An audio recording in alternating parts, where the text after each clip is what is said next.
Hey everybody, hope you had a great week. John here with a brief lecture, really will be a brief lecture this week, I promise, um, related to some of the topic areas discussed by Dr. Cormier in our textbook. So she devotes a portion of the chapter to discussing thoughtful approaches for structuring counseling sessions, for terminating counseling, and some other kind of nuts and bolts type stuff. Um, the bulk of this I'm going to kind of punt on for right now, and we'll talk about that when you guys are here to visit in just about a week. Um, she also talked about a few concepts that are kind of foundational to the way we conduct ourselves as counselors.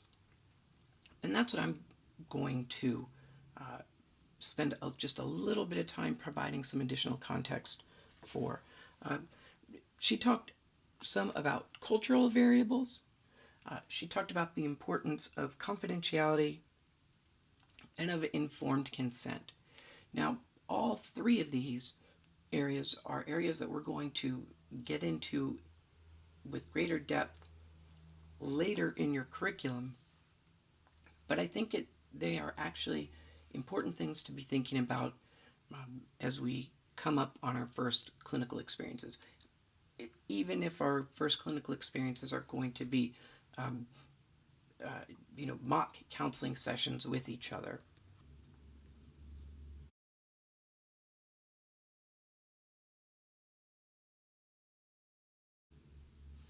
So, starting with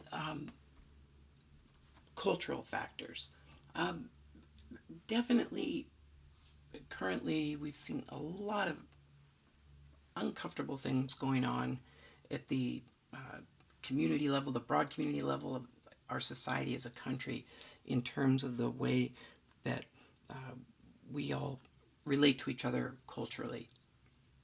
And these things obviously have huge historical significance and are rooted in a lot of painful history for our country, and honestly are, I think, some of the most pressing issues that we face as a society. In terms of counseling, what I'd like to talk about are some really practical things uh, that are related, perhaps indirectly, to some of the stuff that we're reading in the news.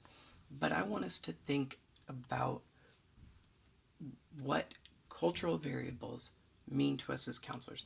I think any reasonable person at this stage in the game can understand that cultural factors are going to be significant in counseling.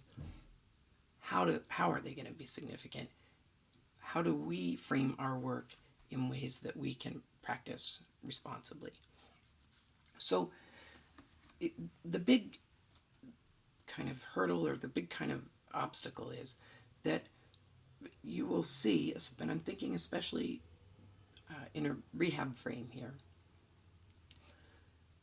because of barriers to healthcare and kind of ongoing medical care, we will see as rehabilitation counselors frequently a higher proportion of diverse individuals. Now, this could be racial ethnic diversity and also socioeconomic diversity, right?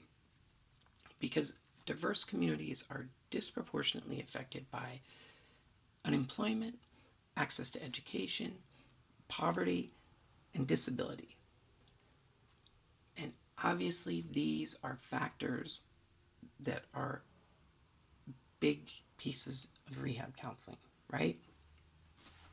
So you've got a kind of a double whammy of increased barriers in disaffected communities, and then because of the increased barriers, increased proportions of people that will need our assistance.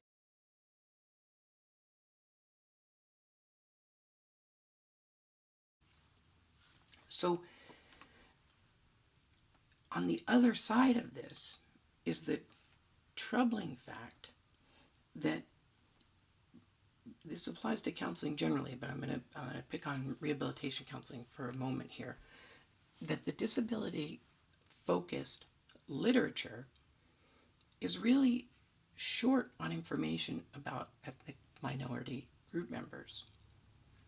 Most counseling interventions, and this goes for rehab, this goes for mental health and counseling generally, most counseling interventions are developed with European Americans in mind. And because of this, there's a lack of cultural competence in the helping fields generally and in rehabilitation as well. So what you've got, again, we think back to the last slide, we've got communities that disproportionately need our assistance, and at the same time, in many ways, we're specifically not ideally equipped to assist those people. So we can think about it in a social justice, right way to do things kind of way. We can also think about it in terms of the viability of our profession, right? Our country is becoming increasingly diverse, an increasingly large proportion of our client base is going to be diverse.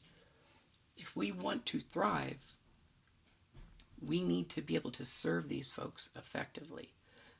And what that means is that we really need to see an emphasis on culturally sensitive, evidence-based rehabilitation counseling practices to enhance outcomes for people with disabilities. Now again, I'm focusing on rehab, but this information generalizes across counseling disciplines.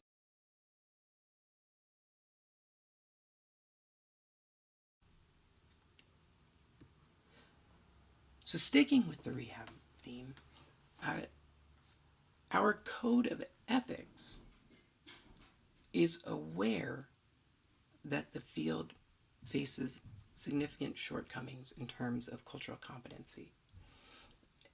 That's why the most recent iteration of our code in 2010, we're actually coming up fairly soon on another rewrite, it explicitly indicates that we do not discriminate against clients, students, employees, supervisors, research participants, or any other matter that would have a negative effect on people.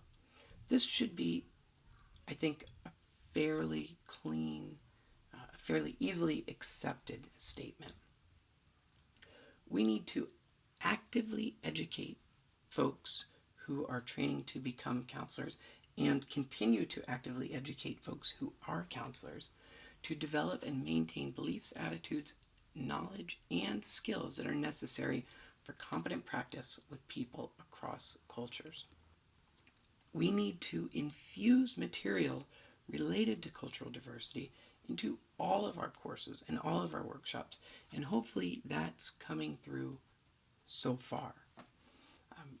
We need to recognize that barriers that are external to clients can interfere with them achieving their outcomes, and we need to develop and adapt interventions and services to incorporate cultural perspectives. So I guess what I'm saying here, what the point of my talk is, we want to be attuned to these elements of our curriculum because, yes, there are political aspects of diversity in the country and in all kinds of settings. There are also really practical aspects in terms of being able to do our jobs well. If we don't have effective levels of cultural competency, we can't do our jobs appropriately. So, like I said, just kind of a little bit more context from what Dr. Cormier put in the chapter. From there, I'm going to move on and talk very briefly about informed consent.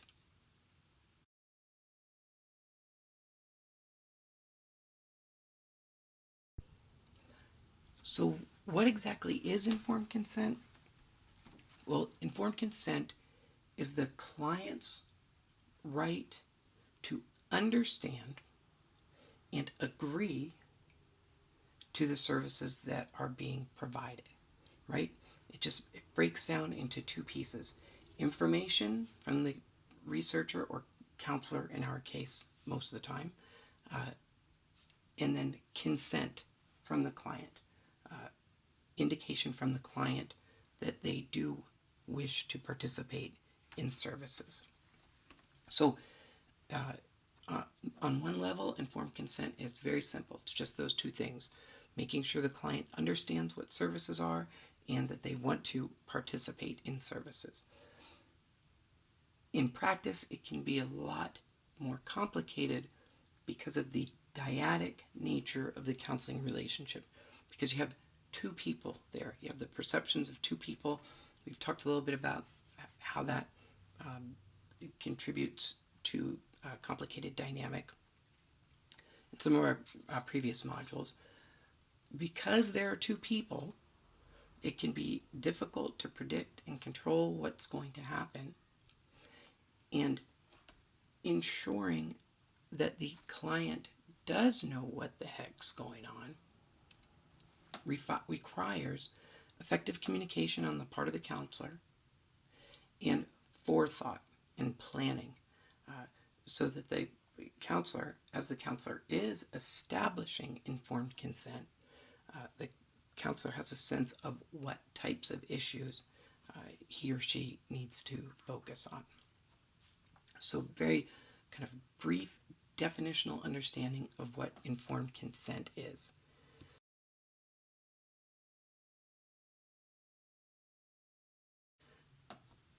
Going just a little bit deeper, but not too much, where does informed consent come from? Where do the ideas that fuel informed consent, where do they come from? Well, they're rooted fundamentally in the ethical principle of autonomy. So, in the ethical principle that allows or says that it's important for people to choose their own fate, right? People's ability to make their own decisions. In a counseling situation, if a person is going to make a decision, they have to know what they're deciding. Hence, the informed and the consent. There are a handful of issues that are also related, such as the client's capacity to make a choice, the client's understanding of the voluntary nature of participation in counseling services. And then on our end, on the counselor's end, there is a designation of responsibility and accountability. We, as counselors, and our agencies or employment settings, are responsible and accountable for what goes on in counseling. So again, as promised, very kind of brief treatment of the ideas underpinning informed consent, and then I'm going to very briefly talk about confidentiality, and then that will be it out of me for the week.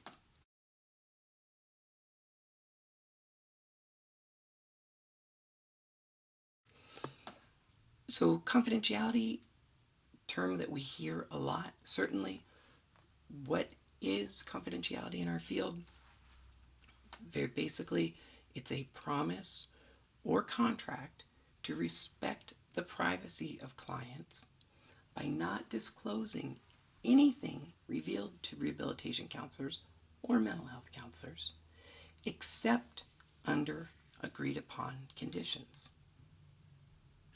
So that's it. It's just our promise to keep our lips sealed. As with informed consent, starts out as a simple idea, but then when you think about the implications a little bit, it can be a bit more complicated. Primarily because what the issues with confidentiality are its limits. So we want to ensure that we outline clearly the limits of confidentiality in our informed consent process. So as we make sure that our client has an understanding of what's going on, we want them to understand that there are sometimes, some instances, when we cannot maintain confidentiality. And that's really the important part of confidentiality, right? We're going to talk later in the curriculum in greater detail about what those times are, what those instances are. But as I was reading the Cormier chapter, I thought, okay, you know what, actually it is helpful for us to be thinking about these really foundational ideas as we take some steps towards clinical experiences.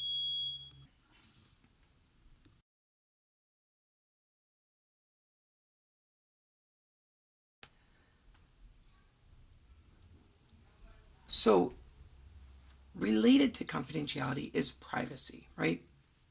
Privacy is the broad ethical area that indicates that a person has everything to do with counseling. They have the right for that to be private, including that they have sought counseling at all. So privacy is a more general, broader, underlying idea, right?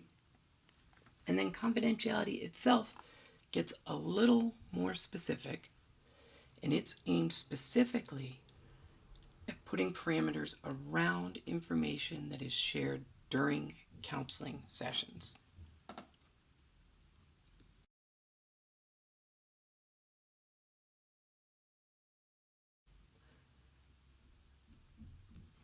When you take privacy and confidentiality and scoot them over to a legal framework, you're then talking about privileged communication. So, privileged communication refers to how confidentiality and privacy are protected legally. It's important to note that privileged communication is the client's right and not the counselor's right to prevent confidential information from being revealed in legal proceedings or in any other situation. It's the client's right, even though the steps to protect confidentiality and privacy are incumbent upon the counselor. And again, the default position is that we maintain confidentiality, absolutely. That's the overriding rule. And then there are some specific exceptions to that position. And this is where things get a little more complicated and where ethical dilemmas arise, right? And we will see down the line that there are certainly situations in which we are not just legally allowed, but legally required to break confidentiality. And we'll talk about all that stuff in depth in Counseling 664, which you guys will be taking with me. I was going to say lucky enough to take with me, but either way, whether you're lucky or unlucky, you will be taking that with me. So that's it for me. I did want to keep it short this week. I wanted to kind of preserve some of the ideas that Cormier was talking about for our clinical experience. It starts next week, or I guess the week after, depending on when you're hearing this. I hope you guys have a good weekend, or had a good weekend if you're not getting this until Monday. Take care.